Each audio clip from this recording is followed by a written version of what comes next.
오늘은 요한계시록 15장 1절에서 8절까지 말씀입니다. 요한계시록 15장 1절부터 8절까지 말씀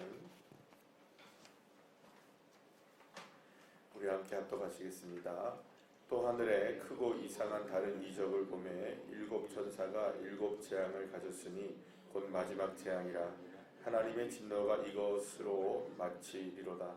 또 내가 보니 불이 섞인 유리바다 같은 것이 있고 짐승과 그의 우상과 그의 이름의 수를 이기고 벗어난 자들이 유리 바닷가에 서서 하나님의 검은 고를 가지고 하나님의 종 모세의 노래 어린 양의 노래를 불러 이르되 주 하나님 곧 전능하신 이시여 하시는 일이 크고 놀라우시도다. 만국의 왕이시여 주의 길이 외롭고 참되시도다.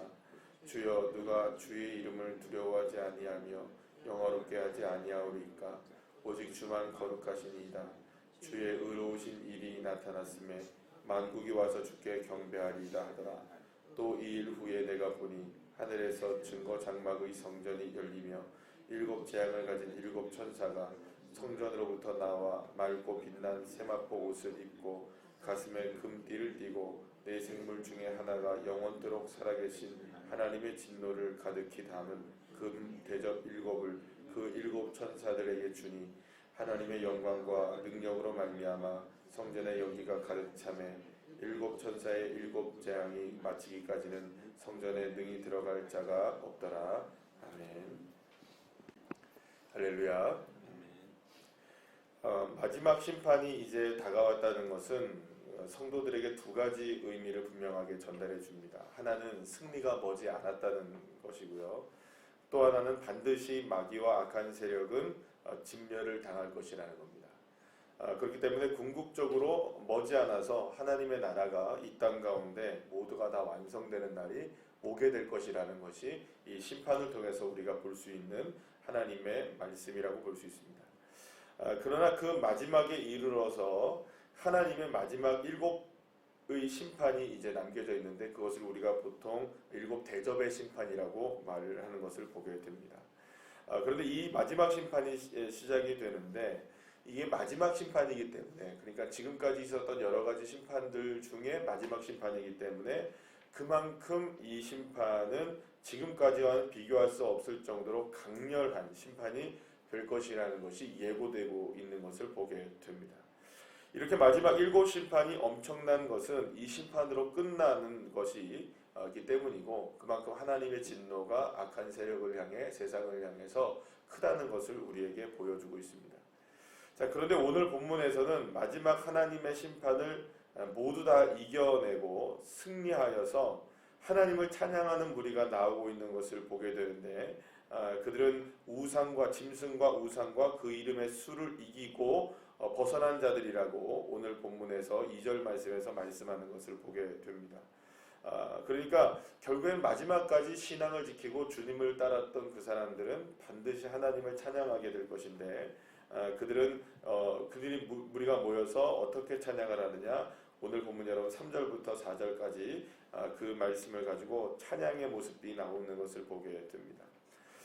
그런데 이제 이렇게 찬양을 드리게 되는 것을 보게 되면 그들이 어떤 상황에서 찬양을 드리냐, 환난과 핍박 속에서 끝까지 하나님의 계명과 예수 그리스도의 말씀의 증거를 지킨 자들이기 때문에 수많은 가공할 그 악한 짐승의 공격에서도 끝까지 믿음을 지켰기 때문에 나올 수 있는 찬양이라는 것을 볼 수 있게 됩니다. 그래서 어찌 보면 우리에게서 있는 여러 가지 찬양의 모습이 있잖아요. 여러분들도 우리가 경험하는 것처럼 우리가 어떤 찬양을 부를 때 그저 그냥 입술에서 맴도는 찬양도 물론 은혜롭지만 어떤 상황 속에서 정말로 마음에 주님을 바라보며 갈망할 수밖에 없는 그 상황 속에서 우리가 찬양을 하게 되면 은혜가 배가 되는 것을 보게 됩니다.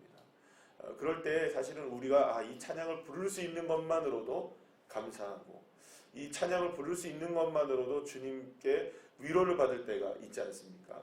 마찬가지로 지금 그 모든 환난을 이겨내고 벗어난 자들이라고 표현되고 있는 이 승리한 자들의 이 찬양은 그저 그냥 부르는 찬양이 아니었던 겁니다. 여러분들 오늘 본문에 여러분 2절 말씀을 보시면 그들이 어디에 있습니까? 내가 보니 불이 섞인 유리 바다 위에 있다 이렇게 나오죠. 그러니까 유리바다 위에 있는 것은 유리바다라는 말은 이게 하나님의 나라를 의미하는 것이기도 하고요. 하나님의 위엄을 나타내는 것이기도 하지만 거기에 무엇이 섞여져 있습니까? 불이 섞여져 있다는 거예요. 그러니까 굉장히 상반된 이미지입니다. 불은 여러분들 아시다시피 이게 그 심판에 관한 내용을 우리가 담고 있는 것이라고 볼 수 있는데, 그렇다면 불이 섞인 유리바다란 뭘까요? 하나님의 위엄이 드러나는 그곳에 불이 있다는 겁니다. 그러면 하나님의 영광이 드러나고 하나님의 은혜가 있는 그곳이지만 그곳에는 환난과 고통이 혼재해 있다는 것을 말씀해 주고 있는 것이죠. 그러니까 이 말은 결국에는 하나님의 은혜가 있는 곳이 따로 있고 또 고난이 있는 곳이 따로 있는 것이 아니라 하나님의 은혜와 고난은 우리가 살아가는 모든 상황 속에서 혼재해 있다는 것을 말하고 있습니다. 그러면 거기에서 지금 이 성도들을 이겨내면서 무엇을 합니까? 하나님을 찬양하고 있는 모습을 본다는 겁니다. 그러니까 이들이 지금 여기서 말하는 그 짐승에게 우상에게 절을 하지 않고 그 짐승의 수를 이겨내고 인침받은 자로서 끝까지 믿음을 지켜냈던 그 상황들은 결코 녹록치가 않은 상황이었다는 것을 분명하게 말씀해주고 있는 것이죠. 하나님의 은혜도 있지만 또 그것을 다 이렇게 그 믿음을 온전히 지키지 못하게 할 만큼의 가공할 만한 악한 것들의 공격이 만만치가 않은 상황, 그 모든 것들이 섞여 있는 그 상황 속에서 그들은 믿음을 지켜내고 이겨냈다는 것을 오늘 본문은 말씀해주고 있는 것이라고 볼 수 있습니다. 때로는 사실은 우리가 신앙생활을 하다 보면 이런 이해할 수 없는 상황들이 우리에게 펼쳐지기도 합니다. 때로는 이길 수 없는 상황들이 우리에게 보이기도 하고 도대체 우리가 어떻게 이것을 헤쳐나갈까 생각하는 그런 상황이 펼쳐지기도 합니다. 그것이 바로 어떻게 보면 우리가 살아가고 있는 불이 섞인 유리바다와 같은 상황이 아닐까라는 생각을 해보게 됩니다. 그러나 중요한 것은 바로 그 순간에 우리가 해야 될 게 무엇일까? 찬양입니다. 찬양. 주님을 높이는 것입니다. 우리가 이 계시록을 통해서 계속 볼 수 있는 것 중에 하나는 뭐냐면 정말 모든 많은 그 환난과 고통의 순간 속에서 이 요한계시록에 가장 많이 나오는 것은 사실은 어떤 환난에 대한 내용보다는 무엇이 제일 많이 나올까요? 이 하나님을 찬양하고 하나님을 높이고 경배하는 이 모습이 훨씬 더 많이 나오는 것을 보게 됩니다. 그러니까 이건 무엇을 말하는 걸까요? 그러니까 결국에는 우리에게 지금 당하고 있는 모든 마지막 때에 일어날 수많은 재앙들과 수많은 환난들과 수많은 고통 속에서 주님이 반드시 오실 것이라는 것을 기대하며 성도들은 무엇을 해야 한다는 걸까요? 승리하게 하신 주님을 날마다 우리가 찬양하는 것. 그것이 어느 상황이라 할지라도 말입니까? 유리바다이지만 무엇이 섞여 있다 할지라도, 불이 섞여 있다 할지라도 말입니다. 그래서 이제 오늘 이 본문에 나오는 7가지의 이제 대접 심판이 이제 내일부터 시작이 되는데, 사실 7 대접의 심판은 정말 대단한 심판입니다. 그런데 그만큼 대단한 심판이 일어났을 때 그럼 마귀는 가만히 있을까요? 그렇지 않습니다. 마귀가 그 공격을 하나님으로부터 당하는 것을 자기도 안단 말입니다. 그러면 결국에는 그 마귀가 당하는 하나님으로부터 자기들이 당하는 고난, 그러니까 말하자면 그 마귀들이 당하는 고난이 있을 때 그 고난을 누구에게 여러분들 분풀이를 하겠습니까? 결국엔 하나님한테는 할 수 없으니 성도들에게, 인침을 받은 사람들에게. 그래서 우리가 걸어가는 길이 유리바다이지만 불이 섞여 있는 겁니다. 하나님의 은혜가 우리에게 충만하게 임하지만 그 불이 섞여 있기 때문에 우리가 힘겨운 상황이 될 수밖에 없다는 것입니다. 그러나 우리가 분명히 우리가 견뎌낼 수 있는 이유는 뭐냐? 주님이 우리를 사랑하시고 우리를 끝까지 만지시고 계시고 우리를 끝까지 인도하시고 계시기 때문인 줄로 믿으시길 바랍니다. 설교를 준비하면서 그런 생각들을 해보게 되었습니다. 초대교회 성도들을 한번 생각해 보았습니다. 초대교회 성도들이 수많은 어려움을 당했어요. 지금 사실은 이 요한계시록을 쓰고 있을 당시에 성도들이 그런 모습이었다는 겁니다. 많은 사람들이 예수 믿는다는 이유만으로도 이렇게 콜로세움에 던져지고 사자밥이 되어지고 불에 들어가게 되고, 정말로 우리 히브리서 11장에 나오는 것처럼 막 톱에 켜지게 되고 막 잘라지게 되고 막 수많은 어려운 일들을 당하고 있었을, 한번 그 상황을 한번 생각해 보시죠. 그들은 끝까지 무엇을 지켜냈습니까? 예수 믿는 믿음을 끝까지 지켜내죠.